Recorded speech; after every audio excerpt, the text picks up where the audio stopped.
From Gainesville, Florida.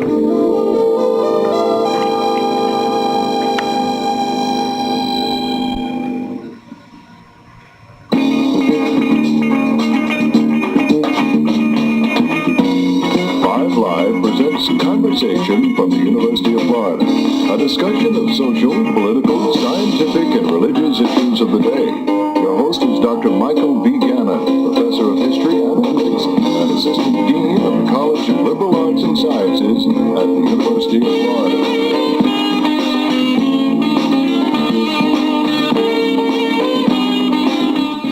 Hello and welcome to Conversation. On this particular conversation, I have the pleasure of talking with Willie Stargell, 20 years in the major leagues, most valuable player in the National League, twice led his team, the Pittsburgh Pirates, to a world championship, and was co-recipient of the 1979 Sports Illustrated Athlete of the Year Award. Willie is also now a narrator of a new musical production, which has received rave reviews. He's an advisor traveling with the Pittsburgh Pirates, his old team, also working with minor league teams in that particular National League club system. Willie, welcome to Conversation. Thank you very much. And George Plimpton. George, your face and your name are known to millions of Americans. You're a literary figure of note, longtime editor of the Paris Review, one of the most distinguished literary quarterlies in the country, but I suppose more popularly you're known as the liberaut of our fantasies. You've made our dreams come alive as a quarterback, one-time quarterback of the Detroit Lions. Last string. Correct me as I go here. Member of the Boston Celtics basketball team. Again, bench warmer? Power forward. Member of the Boston Bruins hockey team. I don't know. Goaltender. You played percussion with the New York Philharmonic Orchestra. Was it cymbals or drums? Triangle. Oh, well, I can do that. And then, no, you can't. Oh, I can't? All right, I take it back. Extremely difficult instrument. And then a pyrotechnic expert of note. I believe that you conducted the fireworks display at the centennial of the Brooklyn Bridge just a short time back. Well, a choreographer, really. Choreographer of fireworks. Well, thank you, George, for coming on Conversation. Thank you for having me. Well, I thought we'd talk about sports. Here is a gentleman in Willie Stargell who lived a real-life sports career. And, George, I hope you won't mind if I say you have lived a fantasy sports career. And each of you is in love with athletics in our society. I'd like to find out what role athletics does play in our society and what relationship it has with other cultural forms. Willie, there's one thing on the minds of a lot of people today, and that is the pressure under which athletes live. And some athletes have run into difficulties, moral and legal, that have been highly publicized of late. Did you find yourself growing up in baseball as being under pressures that you found different from the pressures that other people experienced? No, quite the contrary. When I was growing up, it was just a childhood dream and desire to play the game of baseball. I always fantasized with the idea of taking a round object and another round object, and theoretically, which is impossible to hit them squarely, but I've always just enjoyed that eye-hand coordination to be able to hit something and then to drive it for distance. And I took such great joy in that that was basically all the time that I used. All my energies were somewhere in the neighborhood around the baseball and the bat. As far as pressures was concerned, I've always felt that if you're having a problem doing something, the best place to solve those problems is on the field. Mm-hmm. What is happening, I think, probably today more than anything, is that when I was coming along, you were paid basically on what you did. And if you had a great year, you knew you could go in and negotiate and get some additional money. However, if you did not, you knew that there was a chance that you were going to get cut. Now, with the free agency, which is a good thing for the game, no question about it, I won't say the uncontrollable amount of money, how it's being distributed, is going to have to take some leveling off. But they're paying basically the players on what they think they're going to do. And right away, that puts that individual under a tremendous amount of pressure. Mm-hmm. And when I say that, it means that these guys, for the first time, are going to have to excel where they're supposed to and save what it takes normally 4 or 5 years. But they are expected to do that right away. Do you think that salaries are out of line for the people who play professional sports? Well, I can't say that it's out of line because I think now everybody here in the studio, if someone walked in here and said, we're going to give each one of you $1 million, nobody's going to say that's too much money. Mm-hmm. So that's what we're talking about. I mean, you never heard one case where a ball player has been accused of literally taking a sawed-off shotgun and going and enforcing that money being presented to them. That's true. And none of the owners that I've heard of have said that they cannot afford to play these players. Mm-hmm. The amount of money that they're giving them. So I can't say that that's something, and I don't think that we've seen it to the point where it's going to level off, because there's yet to be cable and pay television to enter into the picture, and you may see a guy making as much as $3 or $4 million a year. Is there the same disparity in baseball as one finds in football, where the older players are not making as much as the younger players just being recruited into the game? Well, the guys that have proven themselves, yes, they're getting it. In a case where you might say as your career is fading out, you get a taste of it. Mm-hmm. But the bulk of it, the Dave Winfields, just to mention a few of the guys that are really making a tremendous amount of money, they've put themselves in a position where, if they're with the ball club for the next 5 or 10 years, and they certainly going to continue exercising their ability to play the game better each year, then they're going to make much more money. Of course, it's true, isn't it, that the money doesn't come out of the fans' pocket. A lot of people make that mistake. It comes out of the owner's pocket. And the fan is, of course, the owners would like to, because the price of a seat in a baseball field, baseball stadium, hasn't really gone up very much, has it? Still $3.50 in New York is the cheapest thing in town. So the fellow who puts the price on that seat is not the budget of the team. It's an actuary who puts the price on there that will get the most money out of potential audiences, isn't it? Sure, because what happens, in your local commercials, whether it's radio or TV, to sponsor, say, the Parks, for instance, the money they make there can pay everybody in their entire minor and major league administration, and still have money left over. And that's not even talking about the network money that's coming in.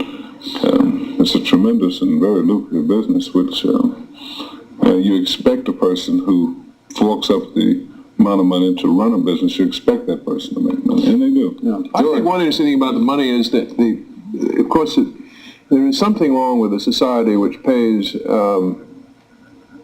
those vast amounts of money for someone to hit a ball over a fence, whereas the school teacher, who has presumably a much more important job in theory of teaching kids, gets paid $15,000 or $16,000 a year. But the answer to that, of course, is that when Willie Stargell hits a home run over the fence, he creates a type of, at least in Pittsburgh, a great joy and a sense of euphoria, and he's creating a great artistic function, which is very hard to measure in terms of money. Yes, that's a cultural phenomenon in itself, isn't it? An elevation of the spirit. It's terribly important. I know a theologian, a fellow called Michael Novak. Oh, yes, I know, yes. And he once said that a city would be in worse shape for losing its baseball team than its church. And its symphony orchestra. And I didn't say that. I mean, I'd be too nervous to say that. But he's a theologian, Michael Novak, and he understands how important to the community it is for someone to hit a home run over a fence. Although it is next to the teaching of Horace or Homer, it doesn't seem like very much. You grew up, obviously, wanting to visualize yourself as an athlete. I say obviously on the basis of your I did exactly what Willie wanted to do. I wanted to hit a round ball with a stick. And I spent as much time, I think, thinking about that as he did. But something happened. I didn't get the right coaches. Well, yes, perhaps it was in the coaching, to be sure. Well, I think the innate ability was not there. I still dream about it. James Thurber once said that 95% of American males put themselves to sleep at night striking out the batting order of the New York Yankees. That goes on until you're about 94, I guess. You interviewed James Thurber for the Paris Review. Did you talk about Walter Mitty? I think of Walter Mitty when I see you on television or read your books. There seems to be something of Walter Mitty in you. Well, of course, he was a daydreamer. His daydreams in his mind, he never actually had to try them. Yeah. And when you do try a daydream and you get out there and you throw a pitch, as I did, to Frank Thomas of the Pittsburgh Pirates, it ends up in Section 37 or whatever it is in the Yankee Stadium, and that's not Walter Mitty. Hemingway once said it was the dark side of the moon of Walter Mitty, which was a nice way of putting it, I think, the sort of thing that I do. Mm-hmm. Actually living out that dream in reality is a nightmare. Yes. Well, with the Detroit Lions, did you get banged up badly? No, but I lost 29 yards in 4 plays, which is not particularly good. But you know that playing with the Colts, they did the same thing. I played with the Colts. Same thing, to do a television show. Went in there as the quarterback, 4 plays, and we made 17 yards when I was in there. 15 of them on a roughing the passer penalty. Congratulations. It's not quite the way I expected to pick up yardage, but, it'll do. Did you get to throw a pass in any of those games? Well, what went for a pass? All right. Mm-hmm. Well, you had your heroes. Willie had his. I'd like to ask who your heroes were when you were kids. Willie, who were your heroes? They were predominantly in baseball, I would assume, since that's the sport you entered. Well, I grew up in the housing projects in California, and my idol was a fellow that actually lived there in the projects. He was the high school greatest football player, and he was also the president of the student body. So he was the figurehead in my life, and then as I really become in tune with the organized game of baseball, I was particularly interested in left-handed hitters, Stan Musial, Ted Williams, Mickey Mantle when he did hit from the left side. And then once I got into organized baseball, which was 1959, it was also the year that the Giants called up Willie McCovey. And it was just the awesome display that he put on out there in the Bay Area. It just really gave me that needed push that I would need to really go into a motivational thing in terms of getting there. But I would have to say the one guy, his name was Marion Mays, who was the football player there. Where was he? I've forgotten Marion Mays. Marion Mays is a postal worker in Oakland, California. No, but he played. No, he did not play in a major team. No, he only played football. Yes, and his career ended at Humboldt State College. Mm-hmm. Willie, you wear a medallion with the numeral 8. Is that your number? Was that your number with the Pittsburgh Pirates? Yes, for 20 years. And that was presented to you on the occasion? Well, when I was married, my wife gave this to me, so that's great. I kind of hold on to it. When things really get bad, I can melt it down. But they've retired the jersey with the numeral 8 on it, haven't they? Yes. Mm-hmm. Did they ever retire any of your jerseys, George? Well, I don't think anybody's ever worn the number. I guess they have. The number 0 was what I wore for the Detroit Lions. Now Oliver wears it now. Does he? My jersey? Your jersey. Well, you see, there's the answer. It wasn't retired. Mm-hmm. Then I wore 00 for the Boston Bruins, and of course in football, Otto used to wear that one, didn't he? So they didn't retire that one. No, the answer is no. They don't retire. And I wore number 20 for the Celtics. I'm sure that's not retired. Who were your heroes growing up, and where did you grow up? If Willie grew up in California. Well, in the East, in New York and Massachusetts, and my hero was in baseball, which I always thought was the best game, or is the best game, was Carl Hubble. I wanted to pitch. I had that James Thurber thing, and he was a screwball pitcher, like Valenzuela. And what was interesting about him was that he'd thrown so many of these things that his arm was deformed. I mean, when he walked along, you could see that there was something wrong with his left arm, and so it stuck out like this. Mm. And that's the way I walked around when I was 11. In the hope that somebody would say, hey, look, there goes a screwball pitcher. I mean, I really emulated him in every way. I walked the way he did. I wore my baseball uniform the same way he did. He was called High Pockets. Wore his... And And I was right-handed. I would have given anything to be left-handed. But that was the end of the similarities. And then Cliff Melton, he was the first pitcher I ever saw when I was taken to the Polo Grounds by my father. He had great big Mickey Mouse ears like that. I could imitate, he was again another left-hander. I don't know why I picked all these left-handers, but I could wind up and pretend to be him for hours back there. Willie, you mentioned Ted Williams. Many say that he was the best batter in modern times, so far as knowing the techniques of batting. Would you agree with that estimate? And did you ever have a chance to talk with him about batting? Ted and I are very good friends. In my opinion, he's E.F. Hutton of baseball. When he talks, everybody wants to listen because he has a science of hitting, and it is indeed a science. What is it? Yeah, I'm sorry. I was going to ask, the great legend about him is that he could read Harridge's name on a baseball as it came in. Well, I tell you what, I wouldn't question him. If he said he could do it, I would believe him because the success that he had, because he is really one of the few people who had success 60% out of the time of hitting a baseball, and one of the few men in the 100 years that baseball has been in existence. Because if I'm successful, say 10,000 times in plate appearances, I'm going to get 3,000 hits, and then I'm going to make 7,000 outs, whether I'm striking out, grounding out, or popping up.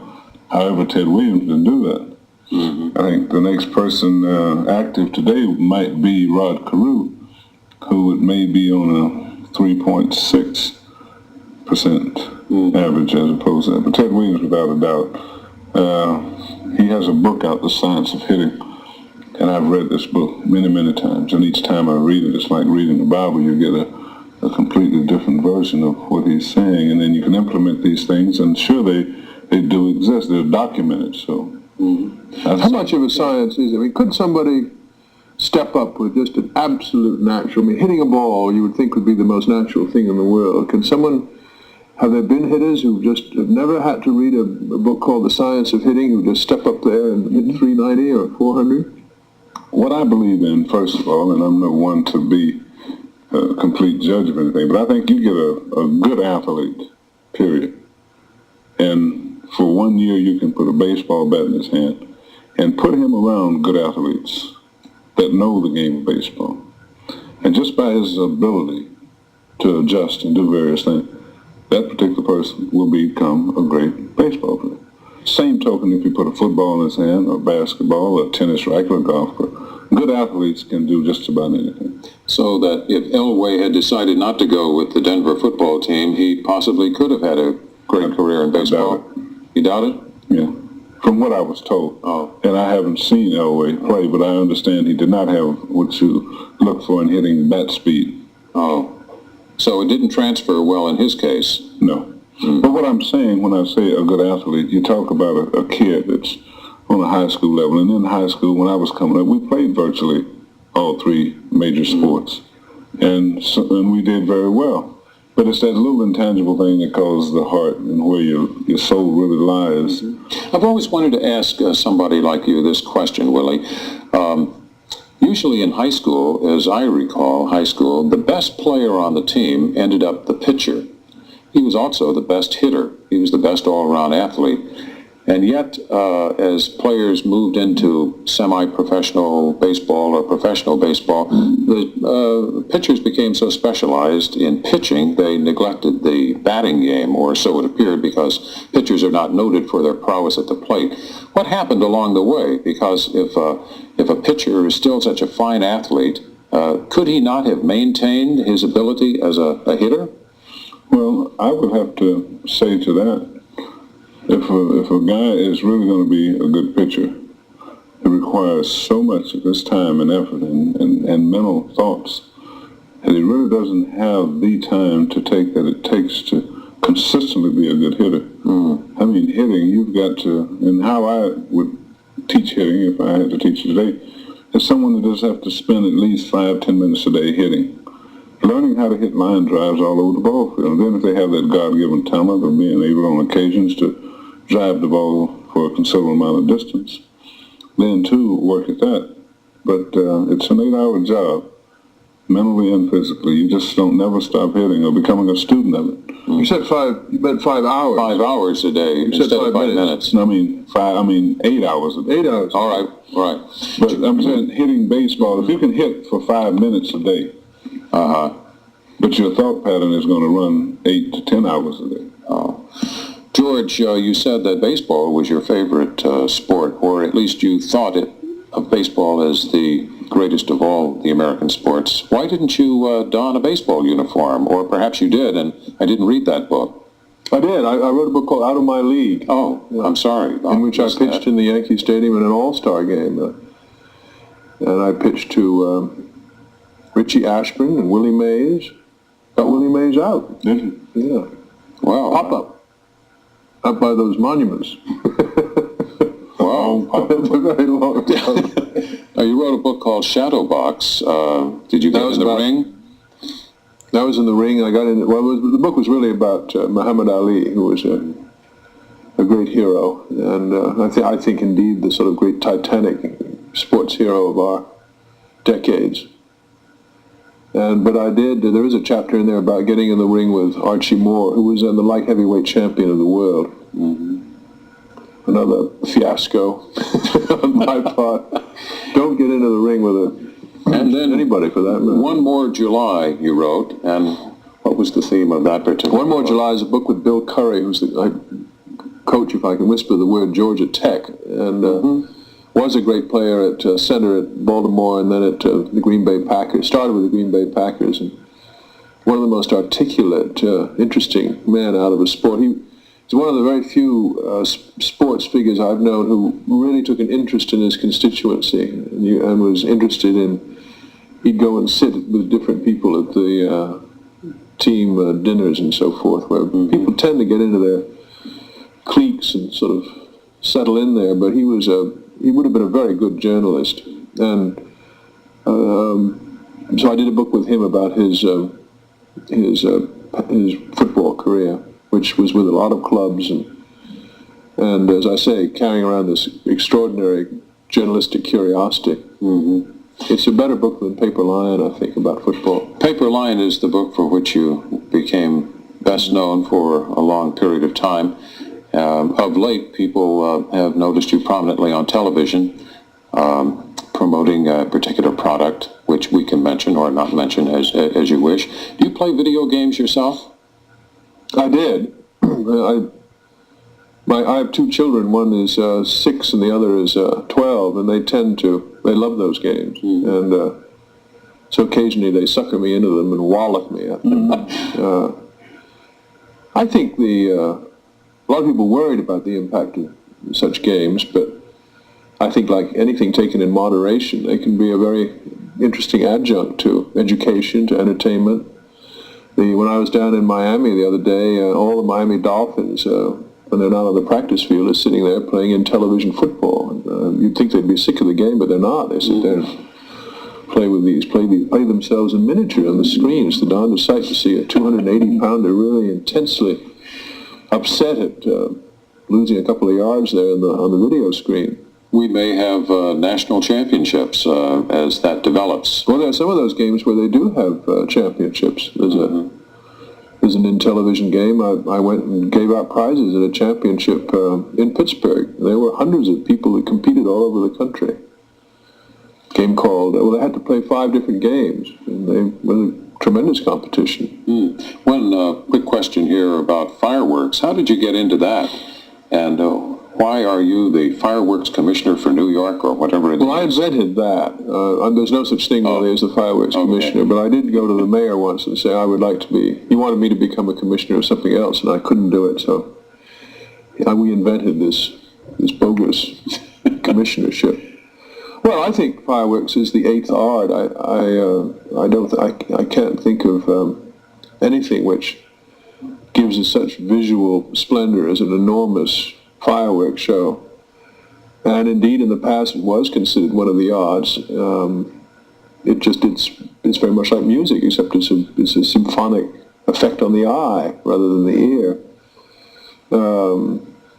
I got interested, I think, because I always thought the 4th of July was the most interesting, the best day of the year. It was in the summertime, which is the best time of the year, and you were on vacation, and it's a very long day, or used to be, with fireworks, because you can't buy them now in New York, but you used to be able to. And yes. When I was growing up, the day would start at 6 a.m. with the cherry bombs. That's right, cherry bombs. And the family cat, and then it would go on through the evening. You'd have the fireworks show in the river or on the lake or on the...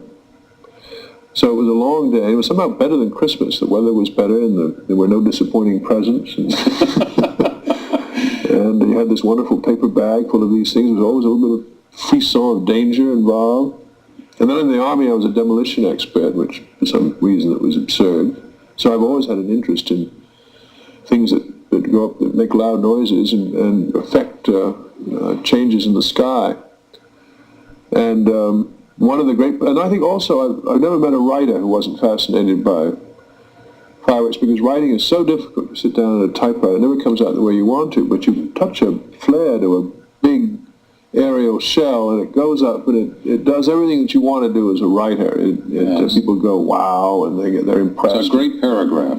And it's a great paragraph, and you can reach many more people. There were 2 million people that came to see the Brooklyn Bridge show. Yes. And when you finish that, you have a sense that you've done something like hitting a home run, I suppose. I suppose. Willie, you're trying to hit some home runs now as a member of the President's Advisory Board for sickle cell anemia.